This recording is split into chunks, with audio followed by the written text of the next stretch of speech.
हमारी यात्रा 5वें ज्योतिर्लिंग के दर्शन के बाद अब और गहरी हो रही है। हर कदम हमें एक नए रहस्य की ओर ले जा रहा है, और इस बार उस स्थान पर जहां महादेव ने स्वयं पृथ्वी को भय से मुक्त किया था। पश्चिमी घाटों की काली बादलों से ढकी घाटियां, जहां घना जंगल इतना शांत था कि लगता था जैसे प्रकृति खुद किसी तूफान का इंतजार कर रही हो। उसी भूमि पर कुंभकर्ण के वंश में जन्मा वह दैत्य भीम, जिसकी शक्ति का घमंड चारों दिशाओं में छा गया था।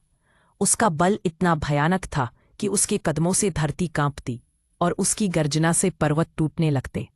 ऋषि, देव, मनुष्य सब उसके अत्याचार से त्रस्त हो चुके थे, और एक रात उनकी सामूहिक पुकार ने आकाश को चीर दिया, महादेव, बस अब आप ही हमारा आश्रय है।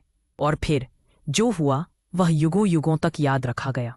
मेघ फटने लगते हैं, हवा ठहर जाती है, और पूरे पर्वत पर एक दिव्य प्रकाश फैल जाता है। स्वयं भगवान शिव प्रकट होते हैं, रुद्र के उस रूप में जिसके दर्शन से ही अधर्म का हृदय पिघल जाए। नेत्रों में अंगारों सी दहकती ज्वाला, कंठ से उठती काल सी गर्जना, और त्रिशूल पर चमकती वह अनंत दिव्य प्रकाश रेखा। तभी भीम युद्ध शुरू करता है, एक ऐसा युद्ध जिसकी गर्जना आज भी उस घाटी में गूंजती है।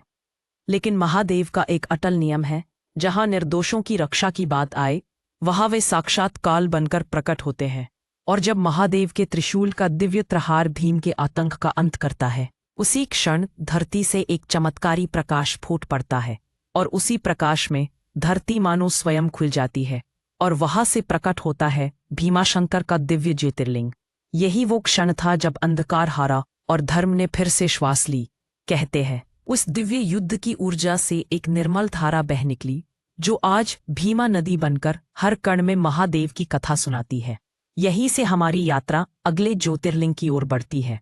अगली कथा जानने के लिए चैनल को सब्सक्राइब करें और वीडियो को लाइक और शेयर करना ना भूलें।